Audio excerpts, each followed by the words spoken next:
temperatures settling in tonight. Lows will fall into the 40s, highs only in the 60s over the next few days. And on top of that, we're tracking some rain moving in on Thursday. I'll have the latest on the forecast coming up. Right now on News Channel 6 and 7, two middle school students were involved in a shooting near WJBF High School. We'll have the latest on the investigation. Also ahead, taking out the trash in Augusta, why the price tag for your garbage could be going up. And the school board seat up for grabs in Aiken County will meet the candidates for District 6. Enter News at 7 starts now. Live from Television Park, this is WJBF News Channel 6 at 7. Good evening, everyone. You're watching News Channel 6 and 7. I'm Dee Griffin. Thanks so much for joining us. Coverage you can count on begins with an altercation between two Richmond County students, leading to one ending up in the hospital. The altercation resulted in a shooting between the two middle school students, one who attends Murphy Middle and the alternative school at Morgan Road. Here's Bria Smith with more. This thing is serious. This is real. People are dying. Children are dying. That's the result, Dr. Larry Fryer says, of many gun violence incidents. He tells me after Tuesday morning's altercation, there has to be another solution. We have to have parents who are going to stand up when their child is wrong, not support them in their wrong, and not always there to jump on a teacher or somebody else when their child has done wrong. Richmond County School System police immediately secured both TWJBF and Murphy Middle School as the Richmond County Sheriff's Department responded to the incident. Our resources officers, if they can get to them in time, pretty much, mitigate the situation or, get rid of it, altogether. I'm happy that we have a very good working relationship with our Sheriff's Department, with the Marshal's Department, because if something, does happen or just the thought of something might happen, they respond along with us in a very coordinated manner. The injured female student was transported to the hospital for treatment where her condition is unknown. Dr. Fryer saying he plans to implement a proactive approach. Walk me through this program that you think that could be a solution for this gun violence and a next step for these families, the parents and the students and children involved. The program is called Cure Violence, Intervention, and Prevention. There got to be some intervention, like I was talking about, coming in, stepping in order to help with the kind of problems that a lot of our young people and older people are facing. Now, we are still waiting to hear if either student will be facing charges. Time now for a first look at our weather with Chief Meteorologist Jenna Petracci. And Jenna, another nice day has ended. Yeah, it was beautiful today. Lots of sunshine, pretty comfortable temperatures. No one could really complain today. Temperatures really made it into the low to mid 70s across the board. So comfortable outside, sunny, dry, low humidity. Here's a look at our Terry Lambert Hyundai Skyview cam now. So it is going to be getting chilly tonight though, so prepare for that. I know we've had some unseasonably warm mornings lately, but the jackets need to come back out. Even this morning, you may have noticed it was a little bit cooler. We had a low of 50 degrees, but even that is still well above our average of 43. Now, tomorrow morning will be a lot closer to 43 degrees. Our high today was 76. Average high is 70. Tomorrow, we'll actually only see some places make it to around 60 degrees, so a big drop-off coming our way tomorrow. Low 60s for the most part this evening. 61 in Augusta. Aiken, you're only at 58 degrees. 66 in Millen. Gibson at 62 and 64 in Edgefield. The winds are pretty light, only up to around 6 miles per hour. Later on tonight, though, it will be breezy from midnight through 7 o'clock tomorrow morning. There is a lake wind advisory going into effect. Really won't impact anyone. Just keep in mind when you're headed out the door tomorrow, winds will be gusting up to around 25 to 30 miles per hour. Isolated to scattered showers around the Gulf Coast region. Other than that, it is dry across most of the southeast. We're watching low pressure down there in the Gulf of Mexico. A cold front will also be moving in, and that will bring us some pretty high rain chances on Thursday. So we pretty much have a different setup each day. Clouds increasing tomorrow, high of 63. Only 60 on Thursday with that high chance of rain, but then quickly back to sunshine on Friday. I'll have your full 10-day forecast coming up, but back to you, Dee. All right, thanks so much. We'll see you then. Georgia's Secretary of State is praising the state's election effort and turnout with a record 5.3 million ballots being cast at 11. Well, the cost of picking up could be going up in Augusta. A new trash service contract is being proposed for commissioners to consider. George Escala has the story.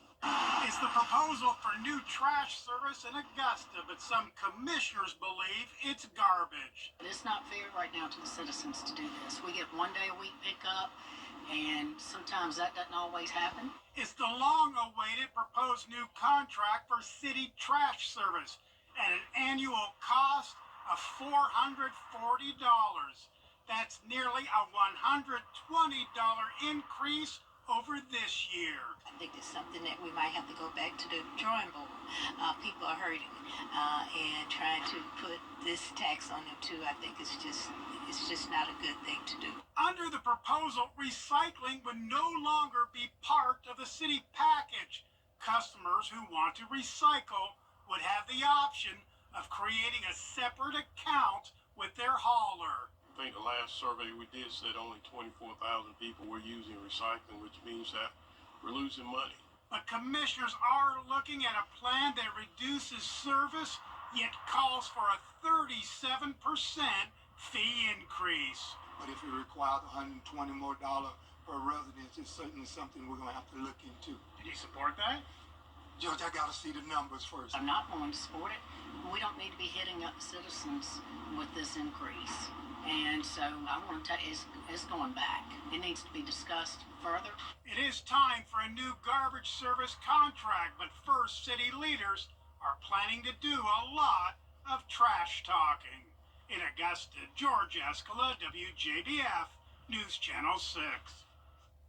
Controversy continues at the Columbia County Library. The advisory board holding its first meeting since new guidelines were put in place a few months ago. Well, the Edisto River is beginning to overflow and it's expected to continue rising. Officials say that's going to bring severe flooding to places like Bamberg, Orangeburg, and Charleston. In the meantime, both Dorchester and Colleton counties have opened emergency operation centers in preparation for flood waters. Many roads are closed and several evacuations took place over the weekend for people living by the Edisto River. As always, turn around, don't drown. Do not drive through flooded waterways. Even if you think you know, you don't really know. It's just better to stay out of it completely. Due to ongoing weather-related road conditions, Orangeburg County school officials have adjusted the school schedule for the rest of the week. They're hoping to return to a normal schedule on Monday. Well, coming up, President-elect Trump is continuing to add to his administration. I'll tell you about his latest addition after the break. Hey there, Georgia. Much cooler on Wednesday and then cloudy and very wet for Thursday. Quickly back to sunshine on Friday, though, with those temperatures staying below average. I'll have a look at all the temperatures and rain chances when we return. Hey, Cesare. Mike Murphy here. I'm attorney Latasha Barnes from the Barnes Law Office right here in Augusta, Georgia. If you've been injured, call me first. We are an all-female firm. We are women who win. Call us today or visit us at thebarneslawoffice.com. Sign up now. Are the holidays big at your house? Good, because we're offering you some huge Black Friday discounts. The more furniture you buy, the more you save. Your guests would love a new mattress. Everyone will admire your new sofa. And your family will feast on your new dining room. And all month long, save $100 when you spend $1,000. Save $200 when you spend $2,000. The more you buy, the more you save. How cool is that? Can you say that Weinberger's Furniture and Interiors Market? Yes, you can. Now, your most accurate forecast with WJBF Live 5/6. Welcome back. I want to start out with a special shout out to Briarwood Academy in Warrenton, Georgia. I visited this awesome group of third grade students last Wednesday, and shout out to their great teacher, Mrs. Stephanie Spear, as well. She had me last year and then invited me back again this year. Always a great time over there at Briarwood. Thank you guys so much for having me once again. Such an awesome group of kids. It's always so nice to be able to teach them about the weather and then also hear their personal personal stories about what happened with Hurricane Helene. Our Terry Lambert Hyundai Skyview cam now at Television Park showing clear skies. Temperatures are starting to cool down a bit. We're sitting at 61 degrees. East-northeast wind of 6 miles per hour. Dew points in the low 50s. Upper 50s to low 60s across the board this evening. As we head into the overnight hours, that's when those temperatures will really start to fall down. 40s, but as of now for satellite and radar, just a few fair weather clouds passing by. Showers along the Gulf Coast, low pressure in the Gulf of Mexico, and another area of low pressure down in the Caribbean Sea. 90% chance of development here. That would be around Jamaica, the Cayman Islands, and this could possibly move into the Yucatan Peninsula, and it could eventually move into Florida. So we'll be watching this very closely next week. Of course, we are almost done with hurricane season, and it's very hard to see systems get strong this time of the year. It doesn't happen very often. It's still possible though, and even if this is just a rainmaker, it could still bring us some rain late next week. So this next named storm will be Sarah. We'll be updating you on that, watching it very closely. But for tomorrow, a beautiful day, lots of sunshine, but increasing clouds by around 6 o'clock. We're warming up only to around 63 degrees for your Wednesday, high of 60 on Thursday. Some surrounding communities will only top off in the mid-50s. So we're in that wedge setup, which means cooler temperatures, rain, and clouds. So the rain chances are up to 70% on Thursday. Notice we already have plenty of rain for the month of November, over 6 inches due to what happened last week. But because October was still so dry, we are in a drought. So all of this rain will still be beneficial. Tonight at 10 o'clock, clear skies with a northeast wind coming in. So once again, it will be breezy tomorrow morning. Clouds staying to our south to start the day, but by Wednesday night, it will become mostly cloudy and rain moves in starting early Thursday morning. Isolated to scattered showers throughout the day, not expecting any thunderstorms. And then once the cold front clears, we'll have high pressure taking over and we'll quickly be back to sunshine on Friday. 4 a.m. on Thursday, a pretty wet start to the day, so keep that in mind when you're headed out the door. This will be a chilly rain as well throughout the day.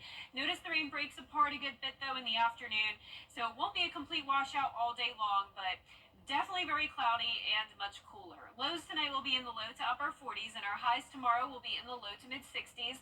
Here's a look at your 10-day forecast. You can see we are back to sunshine on Friday with a high of 67, back to the 70s on Sunday, and then early next week starting out warm, and then it looks like we'll have another cool down with some isolated showers to end next week. Now back to you, Dee. All right, thanks so much. Still ahead, cryptocurrency is hitting record highs. Details on the latest crypto craze after the break. What's the big secret insurance companies don't want you to?